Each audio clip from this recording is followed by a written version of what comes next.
Estão vendo? Já, agora do modo de apresentação, inclusive, tá ótimo.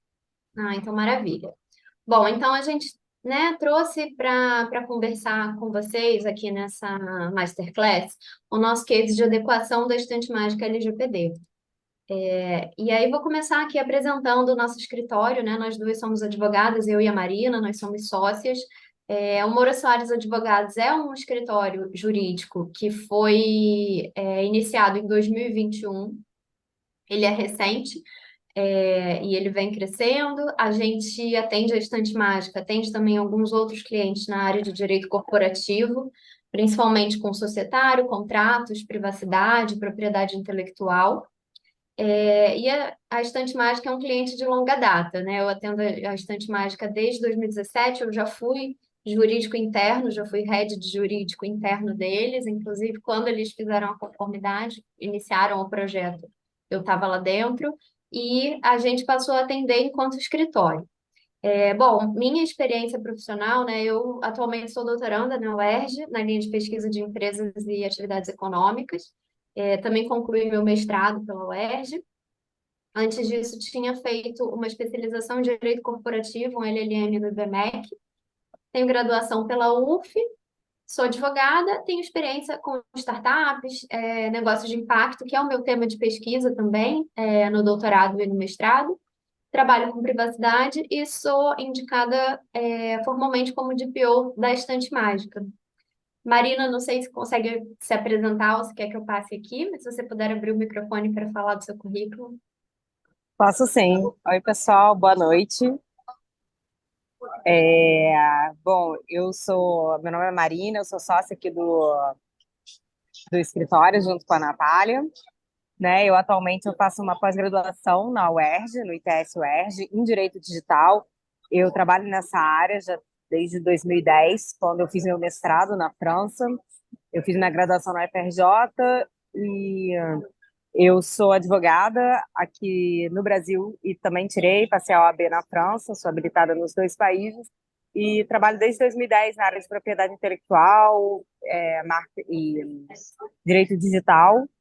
E agora entrei aqui me uni a Natália aqui no Moura Soares Advogados para a gente atuar nessa área de direito digital, direito corporativo e, e economias de impacto social.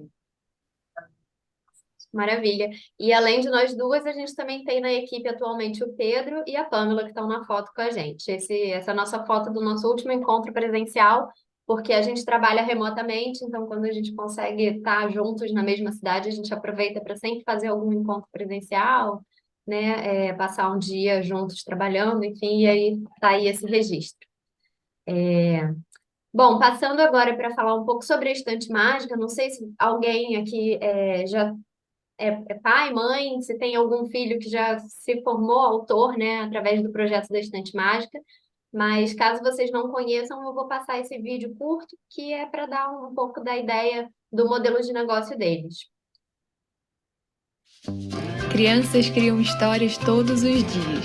Com a ajuda dos professores e da Estante Mágica, elas poderão escrever seus próprios livros em sala de aula e criar seus próprios games. Os professores enviam os textos e as ilustrações pela nossa plataforma no computador ou pelo aplicativo no celular. E é aí que a mágica acontece. Nós transformamos cada história em um livro de verdade, como esse. E as crianças também podem dar vida aos desenhos, criando seus games. Para celebrar essa conquista, a escola reúne alunos, famílias e toda a comunidade escolar em um evento de autógrafos. É um momento inesquecível na vida de nossas estrelas literárias. Faça parte da Estante Mágica.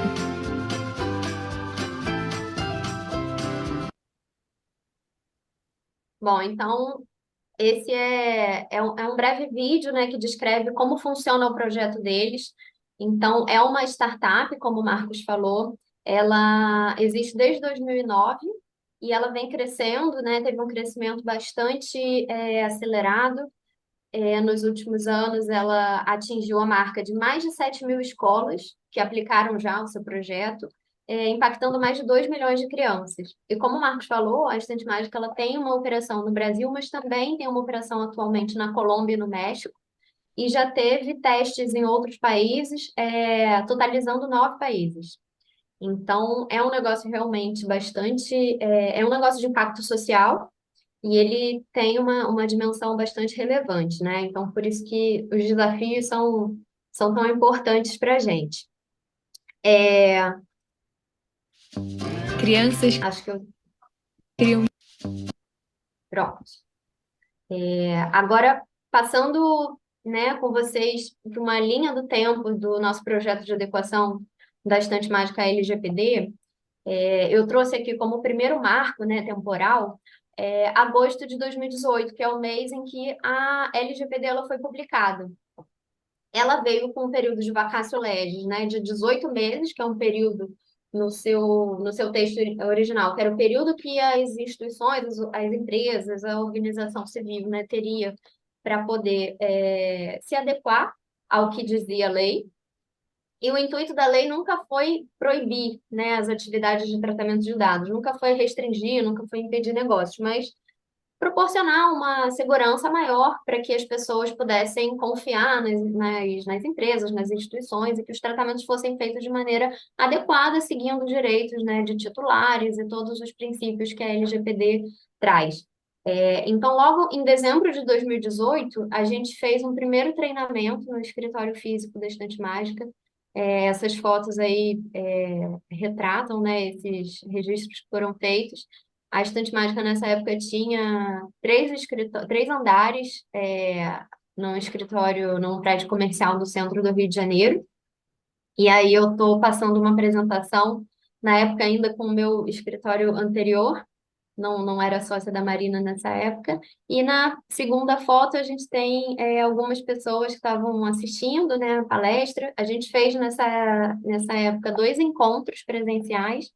Então, essa é a foto de um dos dias que a gente passou pelo treinamento, e a gente teve uma preocupação desde o início em manter uma comunicação que realmente fosse eficiente, né? Que ela comunicasse de fato, com uma linguagem clara, o que as pessoas poderiam aplicar no seu dia a dia, na sua rotina profissional. Então, desde esse primeiro treinamento, que foi em 2018, em dezembro de 2018, a gente começou já a impactar o time da Estante Mágica, e eles começaram a mudar algumas condutas, né, sobre como tratar as informações, coisas que não poderiam ser feitas, né, compartilhamento de informações, e toda essa preocupação com o impacto das postagens em redes sociais e tudo mais, a gente começou a ter uma conscientização muito grande nesse evento.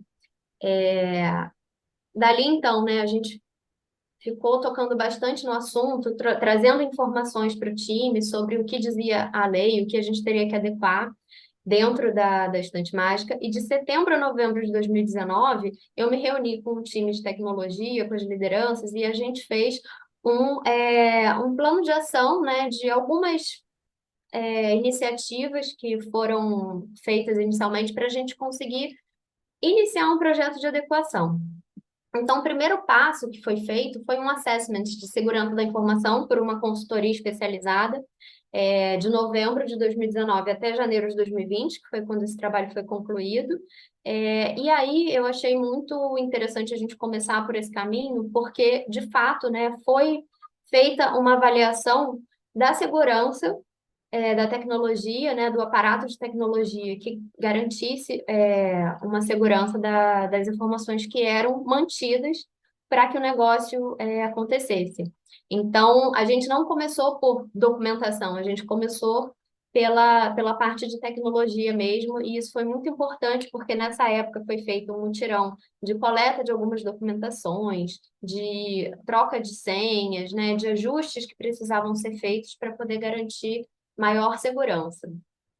Em maio de 2020, a Estante Mágica ela recebeu um aporte de Venture Capital, Series A, e foi muito importante, durante a due diligence que precedeu esse aporte, a gente demonstrar que a estante estava se adequando à LGPD, né? Isso era um ponto bastante importante, que os investidores queriam ter certeza de que havia uma preocupação com a adequação. Em setembro de 2020, a gente teve um treinamento que foi bastante longo. Ele foi um treinamento que foi aplicado para todo o pessoal da Estante Mágica. Na época, acho que cerca de 200 pessoas.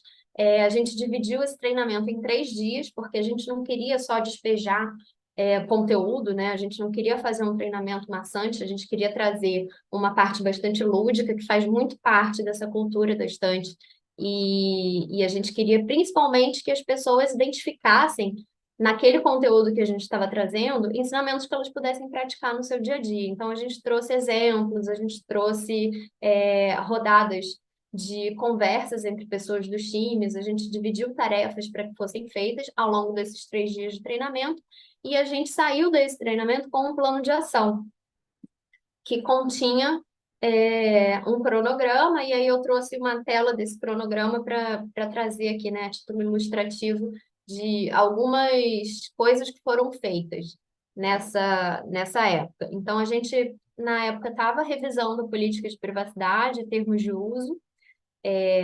Foi um texto que partiu meu, mas que eu compartilhei com pessoas estratégicas do time, então a gente quis ter uma linguagem muito clara, não só para o time da Estante Mágica, mas para os professores que interagem com o processo e para as famílias, principalmente, né, que são os responsáveis legais pelas crianças que participam do projeto. A gente, nessa política de privacidade revisada, que foi lançada em outubro de 2020, eu já constei como encarregada nessa ocasião. A gente concluiu uma primeira rodada de mapeamento de dados em outubro de 2020, e a gente contratou, na época, um escritório especializado para poder fazer o projeto de adequação. Nessa época eu era interna, né? Como eu falei, eu era head do jurídico, e aí a gente fez a contratação, a gente iniciou essa parte de documentação jurídica com o suporte de um escritório. A gente, depois, com o escritório, né, reviu esse mapeamento que já tinha sido iniciado, e aí foram levantados gaps que precisavam ser preenchidos, né, para que a estante pudesse estar em compliance com a lei. E a gente partiu para um trabalho muito longo de adequação, de ajustes de documentos, ajustes de sistemas, que foi feito junto com o time de tecnologia. A gente fez uma checagem de compliance com fornecedores e a gente ajustou os contratos, contrato a contrato, né? Foi feito um mutirão, um trabalho bastante robusto de análise de contratos e de adequações. A gente fez treinamentos, né? Passamos o time a entender como que se fazia um privacy by design para novas iniciativas, porque a Estante Mágica, enquanto uma startup, ela toda hora, né, tem alguma novidade, sempre tem fluxos e processos diferentes que estão entrando na iniciativa, e aí a gente precisava sempre pensar na privacidade antes. Vou falar um pouquinho sobre Privacy by Design mais à frente, mas já, como é um item aqui do cronograma, achei que valia antecipar um pouco. E no fim desse projeto, desse plano de ação, né, a gente apresentou um novo treinamento para o time, que eles chamam de trupe, e nesse treinamento a gente tinha as ações que foram feitas, né? Então a gente apresentou tudo que foi feito, tudo que a partir daquele momento passava a valer enquanto organização, e aí a gente sempre manteve, né, as pessoas informadas sobre isso tudo. Acho que é um dos pilares mais importantes de qualquer projeto de adequação, é a gente ter as pessoas engajadas, porque senão é um projeto que, né, não se sustenta. Então, aqui, né, minha indicação nos termos de uso na política de privacidade como DPO em outubro de 2020. Ao longo de 2021, o projeto de adequação ele foi desenvolvido, né, ele foi feito com muita documentação, muita entrevista, muita conversa com o time e tudo mais, porque era um time já bastante grande, com muitas áreas. Em fevereiro de 2022, começamos a rodar os comitês de privacidade. E aí, só para explicar para vocês, os comitês de privacidade, eles são formados por pessoas, como por uma equipe multidisciplinar, né, que idealmente tenha representantes de todas as áreas do negócio e que sejam pessoas que tenham como levar as ações à frente, né, tanto trazer demandas, dúvidas, etc., como também resolver questões que eventualmente sejam identificadas. Então, por exemplo, quando, né, existe alguma comunicação de um titular de dado pessoal, falando que não quer mais participar de uma lista de e-mails que ele está recebendo. A gente precisa ter alguém do marketing que consiga nos orientar e consiga tocar, né, as ações que a gente oriente a empresa a fazer. A gente sempre gosta de ter esse time da empresa envolvido, pessoas estratégicas com quem a gente possa falar quando alguma questão é apresentada, seja pelo titular de dados, seja porque a gente, né, teve alguma percepção de regulamentação nova, de novidade regulatória que a gente precisa adequar naquela instituição, ou mesmo na eventualidade de ter alguma fiscalização sendo feita pela autoridade, a gente precisa ter pessoas chaves do time com quem a gente tem a facilidade de falar. E a gente também entende que é muito importante ter essas reuniões periódicas do comitê de privacidade para poder tratar do projeto e depois, né, que o projeto já tenha sido terminado e aquela organização esteja em conformidade, para que a gente consiga manter essa adequação, essa compliance.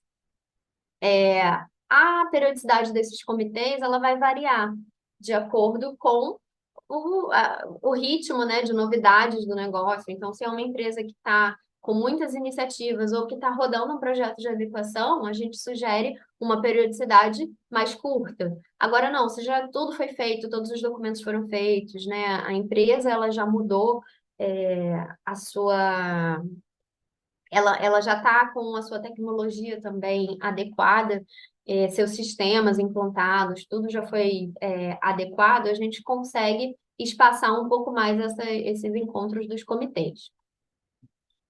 E a última ação, né, grande que a gente teve lá na Estante Mágica, mais recente, foi um novo treinamento que a gente fez em agosto de 2023, porque a gente entendeu que existiam muitas pessoas novas, né, no time que não tinham participado dos treinamentos grandes anteriores. É, só para também já trazer, né, eu acho que é importante, é legal compartilhar isso com vocês.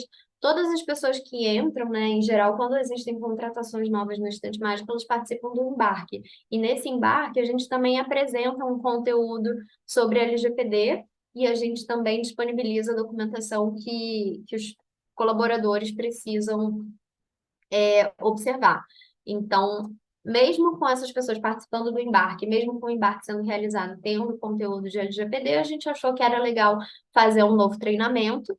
E a gente também deu uma cara bastante lúdica para esse treinamento, usou uma comunicação que a gente entendeu que foi bastante direta e que usou como exemplos casos do dia a dia, para que houvesse realmente uma compreensão, né, do conteúdo que a gente trouxe. E aí, apresentando aqui para vocês esse conteúdo, a gente trouxe primeiro um vídeo que a gente quis impactar, né? Então, trazer atenção para as pessoas, porque normalmente os assuntos jurídicos eles acabam ficando um pouco maçantes para quem não é da área.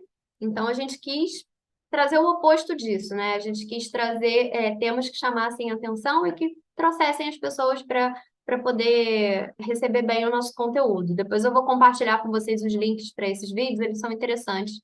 Acho que vale a pena para quem está estudando LGPD, né? Trazer até como curiosidade mesmo. A gente trouxe um pouquinho de conteúdo sobre o histórico da LGPD, né? Por que que ela foi, por que que essa legislação ela existe, né? Qual é o contexto histórico dela? Quais são alguns conceitos que a LGPD traz e quais são outras leis de privacidade que existem, não só no Brasil. A gente traz aqui que a LGPD ela entrou plenamente em vigor em 2020 e a gente explicou, né, o que era dado pessoal, categorias específicas de dados pessoais, que são os dados pessoais sensíveis, e os dados pessoais de crianças e adolescentes, que é o caso da Estante Mágica, né? Ela trata dados de criança e sempre existe uma preocupação bastante grande por conta disso, né? Do tratamento especial que a LGPD dá aos dados de crianças e adolescentes. E a gente traz algumas orientações, né? O que pode ser feito, o que deve ser evitado e quais são os riscos envolvidos. A gente trouxe notícias sobre multas, né? Tem essa multa do TJ de São Paulo, que não é uma penalidade da NPD, é uma penalidade com base na LGPD, mas é uma indenização. Aqui era um outro vídeo que ele falava sobre compartilhamento de prints do WhatsApp, então as pessoas ficaram bastante, a gente notava, né, que as pessoas estavam bastante interessadas porque elas comentavam bastante nesse momento, falando, nossa, mas eu faço isso e tal, e aí as pessoas ficavam um pouco assustadas com os impactos, né, e a gente queria alertar cuidados que devem ser tomados, principalmente quando se trata de assuntos da organização.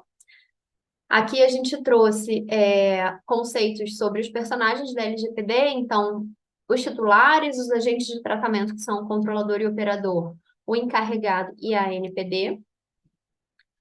Esse era um outro vídeo que ele trazia um caso de um golpe que foi aplicado. Então, a gente estava querendo passar uma mensagem de que sempre que existe, né, uma medida de segurança que é adotada, a gente precisa sempre pensar em possíveis golpes, né? Nesse golpe especificamente, que é até um caso curioso, a pessoa imprimiu a foto da identidade de uma pessoa e colocou, fez tipo um boneco, né, com uma camisa, e enfim, foi muito curioso, né, essa criatividade que foi utilizada, mas era um golpe para enganar o reconhecimento facial, né? Então, até mesmo as tecnologias que são tidas como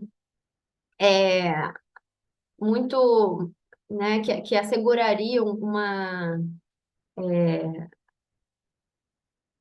que impediriam, né, que pessoas burlassem, mas sempre existem golpistas que são criativos, então a gente sempre tenta pensar à frente. Aqui a gente trouxe uma orientação sobre direitos dos titulares e a gente tem um manual que está disponível para todos os colaboradores. E a gente também tem um FAQ, que são perguntas que a gente começou a anotar recorrentes, e a gente reuniu essas perguntas para que a gente não precisasse, a cada caso, né, analisar. Então, perguntas que são recorrentes, elas já estão lá listadas e a trupe já tem acesso a essas perguntas principais. Aqui tinha um slide sobre direitos dos titulares. Essa é uma foto de um evento que a estante participa, que é o Bet Educar, que é um evento de educação, um grande evento que acontece anualmente no país, e a gente trouxe uma questão sobre bases legais, né? Questionando se o consentimento sempre seria a base legal adequada, e não, a gente também utiliza outras bases legais, né? A estante mágica utiliza outras bases legais para tratar os dados. Nesse outro slide, a gente falou sobre entendimentos de autoridade de proteção de dados fora do Brasil, sobre o ChatGPT, né? Existe o entendimento de que não existiria, ela não teria base legal para poder fazer os tratamentos.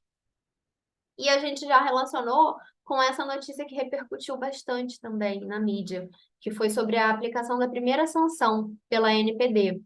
Tinha como um dos argumentos a ausência de base legal. Então, a gente trouxe essa notícia e explicou. Em seguida, a gente quis falar sobre termos de uso político de privacidade e a gente achou muito interessante, né, relacionar com esse episódio da série Black Mirror. Foi bastante comentada também. E aí a gente aproveitou esse gancho para poder falar sobre os termos de uso da estante mágica, política de privacidade e tal. Em seguida, a gente passou para a identificação do que para orientação sobre o que fazer caso um incidente seja identificado ou quando existe uma suspeita de um incidente, né? E para isso a gente trouxe o conceito de incidente e as orientações. Então, desde o momento em que existe a suspeita até o momento em que a comunicação é feita, a LGPD ela estabelece um prazo curto de 2 dias úteis. Então, a nossa orientação era comunicar imediatamente o time para que seja feita a verificação, se trata realmente de um incidente. E aí, quando necessário, a gente precisa fazer a comunicação e a gente tem aqui os casos em que ela é obrigatória, né? Quando ela seja confirmada, envolva dados pessoais sujeitos à LGPD e acarrete risco ou dano relevante aos titulares de dados. E a gente terminou esse treinamento com esse vídeo, que é um vídeo que foi feito sobre uma criança, né, cujos pais publicavam, tinham o hábito, né, tinham o costume de postar fotos delas em redes sociais. E aí foi feita foi utilizada, foi aplicada uma tecnologia de inteligência artificial para fazer uma simulação de como seria o rosto e a voz dessa criança na vida adulta. E ela passa a mensagem, né, para os pais de que é preciso ter cuidado no compartilhamento de fotos, porque hoje em dia existe tecnologia que consegue fazer essas simulações e que isso pode colocá-la vulnerável, né, a fraudes, a golpes no futuro, a exposição indesejada. Então, esse foi um vídeo que a gente escolheu encerrar a nossa apresentação com ele para dar esse senso de responsabilidade, né, e para impactar realmente as pessoas. E foi bastante interessante, porque as pessoas realmente ficaram bastante interessadas e pediram para a gente depois compartilhar o vídeo. Bom, aqui deixei esse slide para a gente apresentar um pouquinho, rapidamente, o conceito de Privacy by Design, que é algo que a gente, né, vem utilizando lá dentro da estante desde o início do projeto. O Privacy by Design, ele é uma metodologia para que novas iniciativas, novos projetos, novos produtos, eles tenham já a privacidade pensada desde a sua concepção. Então, desde quando a gente encerrou o mapeamento, né, fechou e considera ele documentado, a gente aplica Privacy by Design toda vez que o time vem com alguma novidade, como é uma startup, isso é bastante recorrente. E aí a gente faz algumas perguntas, né? Qual é o objeto dessa nova iniciativa, a partir do destrinchamento de qual é esse projeto, no que consiste essa iniciativa, a gente vê quais são os dados pessoais que são tratados, qual é a finalidade do tratamento desses dados, qual seria a base legal adequada, a gente entende se precisa incluir isso na política de privacidade, se precisa gerar alguma documentação adicional. É um momento também muito legal para o time refletir se todos os dados que ele está pretendendo usar, eles são realmente necessários, e é comum que nesse momento a gente tenha enxugue, né, um pouquinho do projeto inicial para poder diminuir a quantidade de dados e assim diminuir um pouco do risco. E ele leva, ao final, à conclusão de um projeto já com a privacidade pensada, né? Então, é bastante utilizado isso e a gente sempre recomenda que seja feito. E a nossa atuação como DPO na Estante Mágica, ela consiste, né, atualmente na condução do projeto de conformidade, né, tendo tido todo esse histórico que eu apresentei para vocês, e hoje em dia na manutenção da conformidade, então sempre que surge alguma coisa nova, a gente está à frente, a gente sempre está envolvida. A gente orienta, né, condutas, como eu falei, quando aparece alguma novidade, seja de regulação, seja de notícia que tenha repercutido, ou quando a gente percebe, né, essa vem uma questão muito proativa nossa do escritório para orientar condutas que a gente entende que sejam cabíveis. Também atuamos de forma consultiva, então quando eles, né, quando o time tem alguma dúvida, vem perguntar para a gente conseguiu, né, formar uma cultura lá dentro de prestar muita atenção na privacidade, sempre envolver a gente antes de fazer coisas, o que é bastante difícil quando a gente está falando em startup, né? Porque a gente sabe que tudo acontece muito rápido e existe também uma necessidade de dar uma experiência muito facilitada para o usuário do produto. Então, a gente sabe que a privacidade, às vezes, ela é muito vista como um entrave, né? Algo que vai dificultar, mas a gente sempre consegue chegar no meio do caminho, a gente sempre consegue ter a privacidade como um valor. A gente é demandada para analisar suspeitas de incidentes, como eu contei para vocês, né? Teve aquele caso de uma pessoa do time que identificou que o computador dela tinha sido atingido por um vírus e a gente acionou o time para poder entender se tinha algum dado envolvido, algum dado pessoal que tinha sido prejudicado, exposto, e aí no final a gente concluiu que não, então não foi necessário fazer a comunicação. Mas a gente é envolvida nessa análise de suspeita de incidentes. A gente monitora as comunicações. Nos documentos, eu sou indicada como a DPO e a gente tem um canal tem um e-mail que foi criado para isso, que é o privacidade@estantemágica.com.br, e aí lá a gente fica acompanhando esse e-mail. Também sugerimos treinamentos sempre que a gente percebe que tem novidades para a gente apresentar, ou tem pessoas novas que estão tendo algumas dúvidas que a gente já tinha superado, então vamos fazer de novo uma rodada de treinamento, ou então a gente tem um formato novo que a gente queria compartilhar com vocês. A gente sempre sugere, né, que esses treinamentos eles sejam periódicos, para que isso não se perca, não fique no passado, e a gente sempre tenha isso na pauta. E a gente também comanda as agendas de comitês. A gente manda os convites, faz as pautas, preside as reuniões e passa depois as atas para assinaturas e deixa isso documentado. E aí, a partir desses aprendizados com o Estante Mágica e com outros clientes também, né, que a gente vem atendendo desde então, a gente desenvolveu uma metodologia com algumas fases do projeto de adequação, né, com 3 fases e com uma possibilidade de atuação como DPO as a Service. Então, nessa primeira fase do projeto de adequação, a gente entende que é necessário você engajar o time da organização que está sendo adequada. Então, primeiro a gente sugere sempre começar com um treinamento de conceitos básicos para promover essa conscientização do time. Em seguida, a gente começa pelo mapeamento, e nesse mapeamento é muito importante a gente dividir as equipes, né, os times daquela empresa, para poder dar um direcionamento mais aprofundado, entender tudo que aquele time faz, e sempre que tiver dado pessoal envolvido, a gente vai documentar isso e vai entender quais são as bases legais, quais são os prazos de manutenção desse dado, enfim, uma série de perguntas, é um mapeamento bastante extenso. Em seguida, na fase um a gente adota algumas medidas emergenciais para já começar uma adequação. Então, em geral, a gente já indica um canal de contato para que tenha um encarregado, né, à frente daquela instituição, e a gente promova outras medidas que a gente identifica que são necessárias.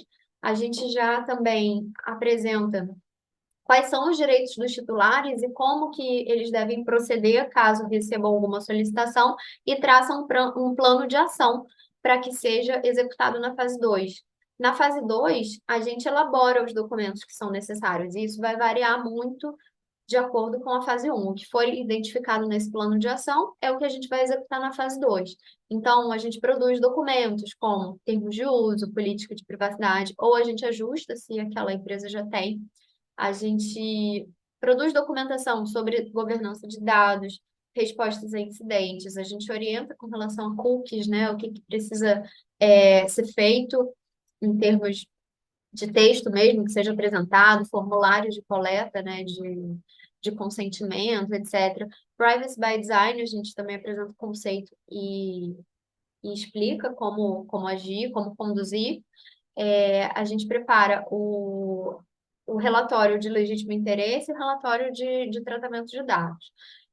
A gente também orienta com relação aos comitês de privacidade, e a gente ajuda, né, a instituição a fazer os ajustes aos contratos, muitas vezes incorporando cláusulas sobre a LGPD, e outras vezes também trazendo anexos, como anexos dos os acordos de tratamento de dados.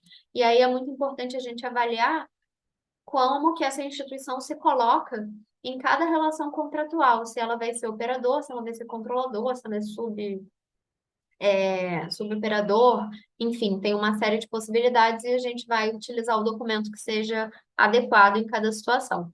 Na fase 3, a gente tem uma atuação consultiva e de condução dos comitês, e a gente também pode ser contratado como DPO as a Service, já que o DPO não precisa ser diretamente, né, não precisa ser um funcionário diretamente contratado pela organização. Bom, gente, em linhas gerais, acho que era esse o case que eu queria apresentar para vocês. Aqui nesse QR Code tem os meus contatos, vocês podem me procurar se tiverem alguma dúvida, se quiserem fazer contato comigo, enfim. E agora a gente fica à disposição aqui para dúvidas. Eu e Marina podemos tentar sanar eventualmente alguma dúvida que tenha ficado. Muito obrigada novamente. Legal, Natália, muito legal, Marina. Quero fazer dois comentários só rapidamente aí antes de passar para o pessoal. Primeiro, a forma lúdica que vocês arrumaram para passar para o time, isso aí vai ao encontro, inclusive, do DNA da Estante Mágica, né? Que lida com criança, lida com escola. É, Dá para ver na foto lá aquele ambiente todo descontraído, com puff que o pessoal senta e tudo mais. Chamar o manual de da trupe, isso aí ajuda bastante. O segundo, é, é, o que você comentou, que eu achei interessantíssimo, do aporte, do fato de vocês estarem em conformidade ter ajudado no aporte. Isso aí eu sinto, inclusive, em consultorias, o quanto tem alguns clientes que procuram serviços de conformidade porque os clientes deles exigem que eles estejam em conformidade. Muito legal. Vou pedir aí, primeiro parabenizar a Natália e a Marina pela apresentação. Eu tenho umas perguntinhas aqui também, mas eu vou deixar o pessoal perguntar antes aí. Fique à vontade aí, pessoal. Eu até. Boa noite, meu nome é Érica. Eu anotei umas perguntinhas aqui. Eu vou partir desde o começo, porque eu me encantei demais com aquela estante mágica. E, inclusive, eu queria saber, assim, como surgiu a ideia da estante mágica, né? Eu achei muito bacana o projeto, achei muito legal essa parte lúdica com as crianças. E aí eu queria saber um pouquinho mais como surgiu. Oi, Érica, tudo bom? Tudo. Bom, a ideia da estante mágica, acho que a gente pode, de repente, sugerir que busque algumas palestras do Robson. Ele fala bastante sobre o projeto, mas, assim, eu posso tentar falar um pouquinho sem tanta propriedade. Eles começaram em 2009, né, e pivotaram muito, como toda startup faz isso, eles mudaram muito o modelo. Mas uma coisa que foi fundamental, e ele sempre fala, né, nas apresentações dele sobre a estante mágica, foi o fato de escutarem muitos professores. Então, eles têm o Robson e o Pedro são os fundadores da Estante Mágica, eles tinham uma vontade muito grande de trabalhar com educação, e eles tentaram algumas coisas que não foram tão bem sucedidas, e aí resolveram conversar com professores de escola, né, que estavam lá no dia a dia, e aí o projeto foi se desenvolvendo da maneira como ele é hoje. É claro que cada vez, né, quanto mais experiência eles têm, o projeto vai sendo adaptado e vai sendo aprimorado. Então, agora, por exemplo, existe o Magic Land, que é a gamificação do projeto. O aluno ele escreve o livro dele e ele também consegue transformar os personagens do livro dele num game, e aí ele interage. E isso é uma coisa que ajuda muito no processo de aprendizagem, né? Traz a criança também, traz um interesse maior pela leitura. Então, não sei se eu, com certeza, não consegui responder como eles poderiam te responder, mas esse é o contexto que a gente sempre escuta bastante. Ah, não, respondeu. Pode deixar que com certeza eu vou buscar entender um pouquinho mais, mas achei muito bacana a proposta deles. Acho que realmente esse, para criança, né, traz esse lúdico, incentiva a leitura, a tudo, né, a criatividade da criança, então eu achei muito bacana. Pois é, obrigada. Imagina. Ô, Eu Érica, fiz deixa eu outras só, perguntas aqui, mas de repente, se né, o pessoal quiser perguntar também, não vou deixar aí o pessoal também perguntar. deixa eu só pegar o gancho aí desse seu questionamento. O Robson, que é um dos fundadores da Estante Mágica, participou de uma masterclass na aula da Regina, de CX, né? De jornada, que explica jornada e tudo mais. E você consegue buscar no canal da Conquiste, consegue buscar esse vídeo. Se você não achar, pergunta aí para gente, que a gente Ah, disponibiliza. bacana. E é legal Legal. que o Robson ele passa uma hora também, que nem a Natália está fazendo aqui, só que falando especificamente sobre a parte de negócio, E aí ele conta o DNA da estante mágica, é justamente permitir que as crianças contem suas próprias histórias. E ele conta a história dele para criar a estante mágica, muito legal. Ah, que bacana, legal, bom saber. Eu vou colocar aqui no chat um link para o TEDx que ele apresentou e ele fala sobre o projeto. Então, acho que para quem tem curiosidade sobre como foi criada a Estante Mágica, acho que é bem interessante. Bacana, vou até pegar ele aqui já.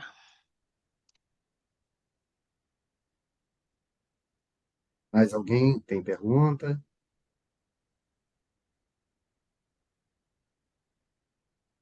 Bom, então eu vou fazer algumas aqui. Continua aí.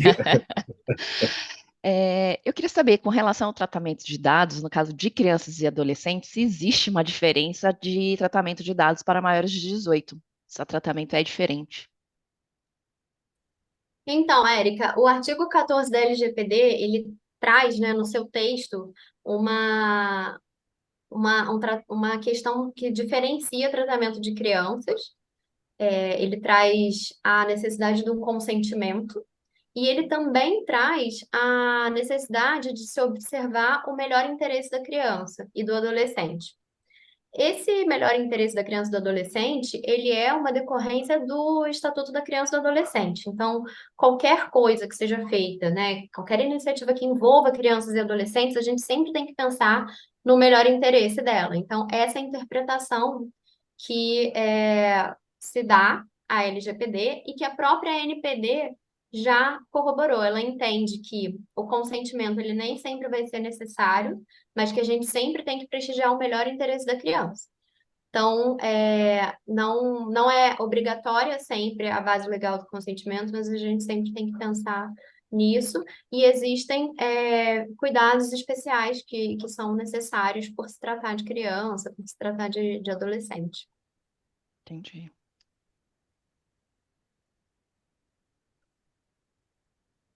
Queria fazer uma perguntinha rapidinha, Érica. Posso? Pode, claro. Super. Natália, eu vi que você falou, se eu não me engano, que você atua como DPO, não é isso? E aí é mais por curiosidade mesmo, né? Vamos dizer assim, cada caso que você recebe é sempre tratado de forma individual, ou se tem, por exemplo, digamos que manuais, enfim, né? É, uma forma já meio que programada de como seguir cada caso. Isso também, se isso tem um fluxo muito grande ou não, é uma coisa mais legal, porque precisa ter o DPO, essa figura.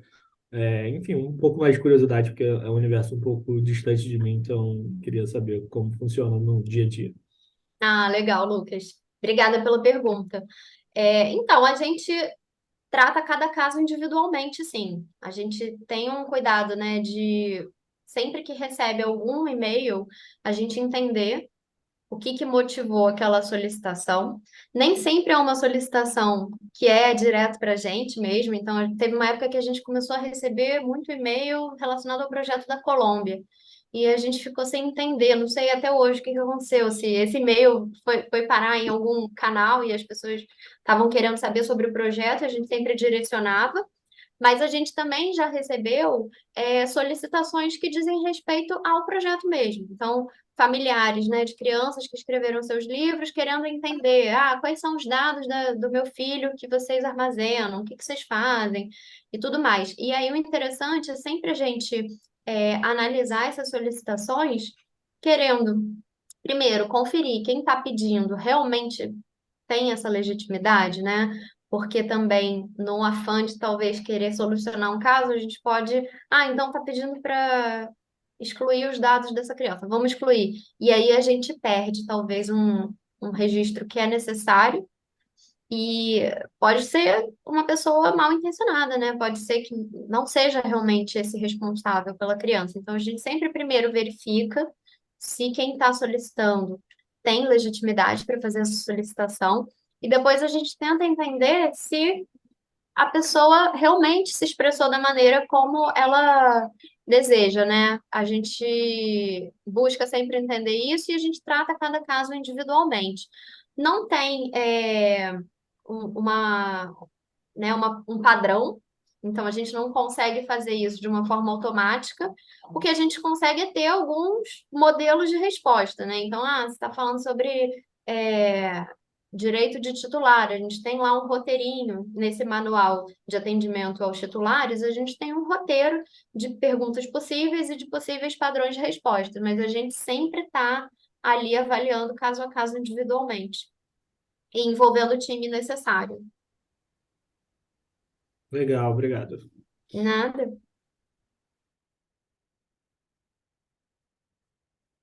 Quer fazer mais pergunta, Érica? Ou mais alguém quer Se o questionar pessoal não algo? tiver, eu vou fazendo aqui.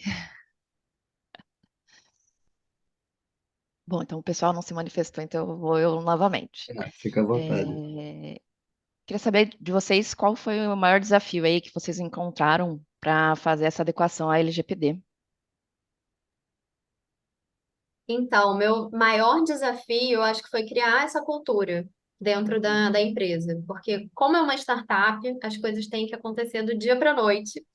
E a preocupação com compliance de LGPD, ela não é instantânea, assim, né? Tem muitas coisas que a gente precisa pensar, a gente precisa observar vários pontos, né? Várias repercussões. Então, às vezes, o time vem com uma ideia de um produto ou de uma inovação que vai ser feita, ou uma promoção, alguma ação pontual, que é para hoje, é para ontem, e a gente, né, faz um exercício aqui de muitas coisas que podem dar errado.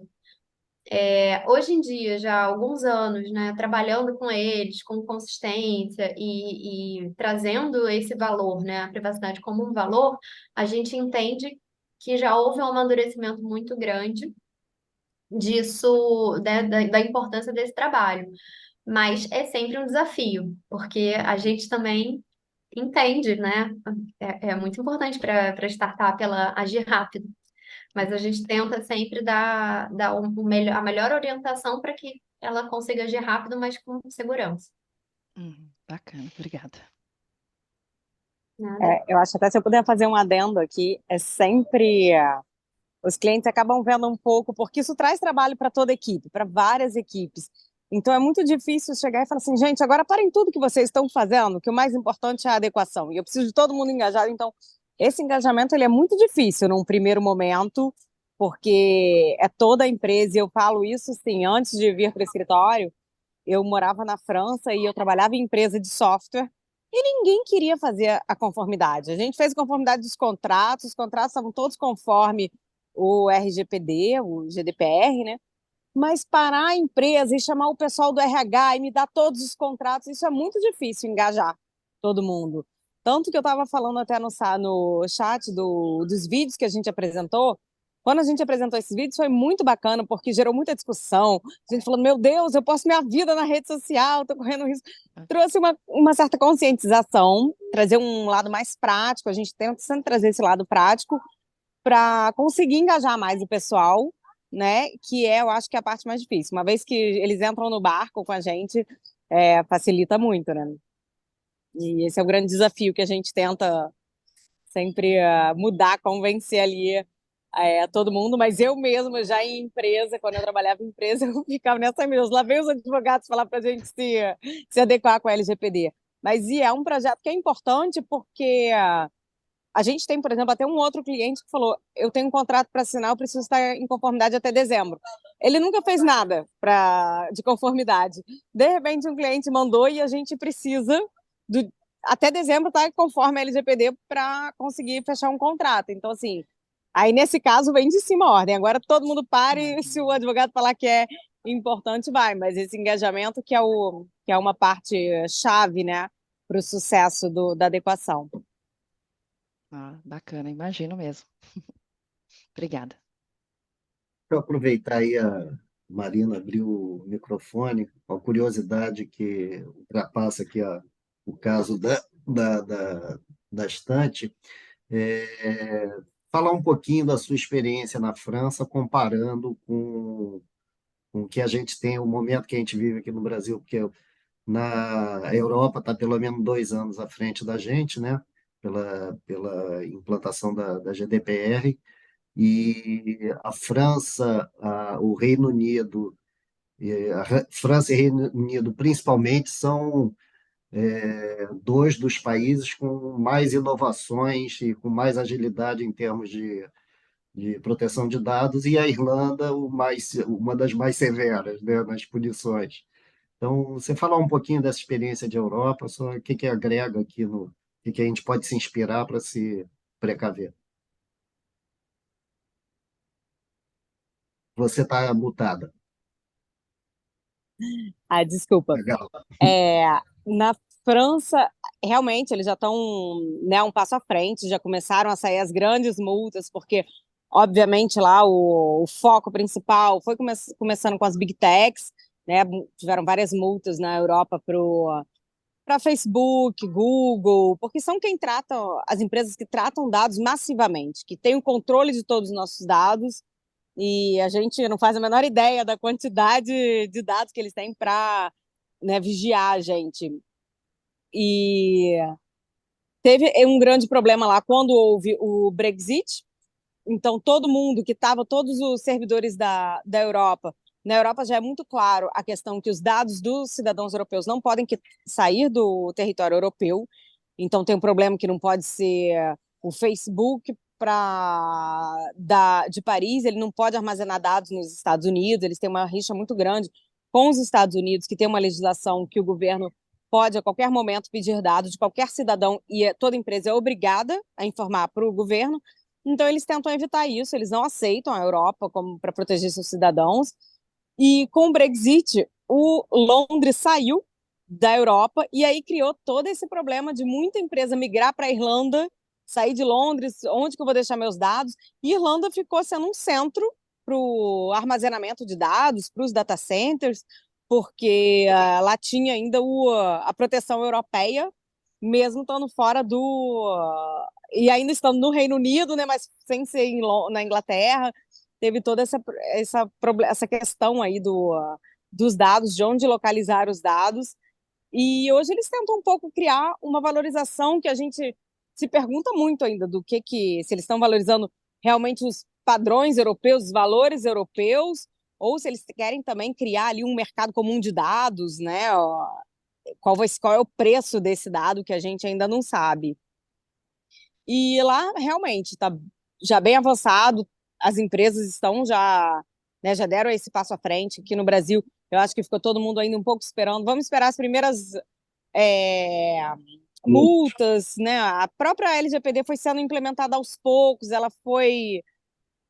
entrou em vigor, mas ainda não tão madura. A gente tem essa preocupação de transferência internacional de dados que ainda não está regulamentada, então ela está sendo implementada mais aos poucos, né? E eu acho que mas agora no Brasil, com com os primeiros processos sancionatórios da ANPD, começou a ter as empresas, até as menores, já estão começando muito a procurar uma saída, vendo o que a gente faz para melhorar, se não ficar 100%, pelo menos já dar o primeiro passo. A gente tem visto muito isso, essa busca pela adequação aqui no Brasil.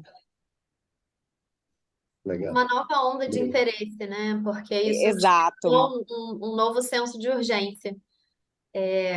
E é isso, acho que o interesse ele vai ser quando você tem uma exigência de um cliente, as empresas, como a Marina falou, né, elas ficam muito nesse senso de urgência de um investidor, ou quando existe um risco de ser fiscalizado, quando aquele assunto, né, aquele negócio, ele começa a ficar muito em voga para fins de fiscalização, e aí tem esse medo da punição. Mas a NPD, ela teve um intuito muito de educar, né, as empresas antes dela começar a aplicar, antes de começar a fazer as investigações e aplicar as penalidades. Então, isso para que todo mundo estivesse no mesmo barco, aprendendo e se adaptando à lei. Mas vai chegar um momento em que não vai ser mais de adaptação e a NPD ela quer ver esse amadurecimento, né, dos negócios. Ele quer ver que as medidas estão sendo tomadas, mesmo que não de uma vez só, mas que na medida do possível existe esse prestígio, né, a segurança, a privacidade.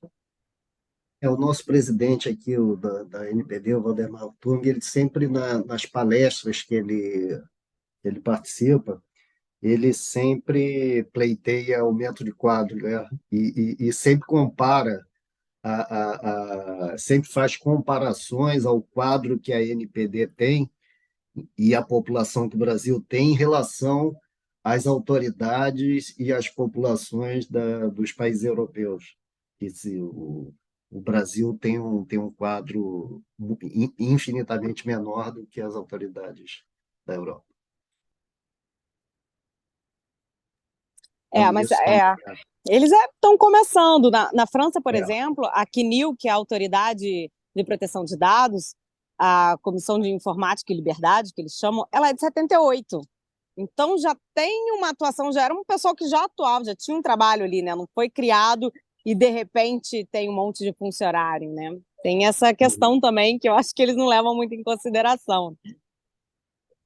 Mas falando torcendo. nisso, Pois é, porque a gente fala da GDPR, mas a GDPR ela foi uma legislação comum, né? Cada país já tinha sua própria legislação e suas próprias autoridades antes. Isso, na França a lei chamava Lei Informática e Liberdade, que é de 78. Então, eles já têm um histórico, já tinham uma certa proteção, já tinham mais uma preocupação nesse domínio do que aqui que chegou, né, com essa importação quase que a gente fez do GDPR, né, bebendo bastante nessa fonte. falando nisso, Natália, quando você comentou da estante, quantos funcionários tem na estante atualmente? Falou de cultura, porque a quantidade de funcionários é sempre um caso para a implantação de cultura. Olha, eu posso estar errando, tá? Porque eu não tenho mais essa informação, mas eu sei que já passaram de 300. Não Nossa, sei o número exato, mas o corro o último risco dado que eu de... tinha era de cento e poucos. Não, já passou. Legal. Alguém tem mais alguma pergunta? Então, Natália, Marina, muito obrigado, parabéns. Vocês agregaram bastante conteúdo pelo fato da estante ser um caso inovador, pela eficiência que a estante reagiu à conformidade LGPD, pela experiência que vocês duas têm e trouxeram para a gente aqui. Então, muito obrigado e espero que vocês tenham gostado de passar aqui o caso. Foi ótimo, obrigada. A gente que agradece. Obrigada. Isso, foi ótimo. Obrigada pela oportunidade, pessoal. E querendo manter um contato com a gente, a Natália deixou os contatos dela aí. Podem vir falar, se tiverem dúvida, quiserem bater um papo sobre o assunto, estamos abertas aí. Se quiser colocar aqui no chat também o contato, fica aqui para o grupo Vou para colocar nossos e-mails aqui. buscar vocês pelo LinkedIn, o e-mail, qualquer contato aqui.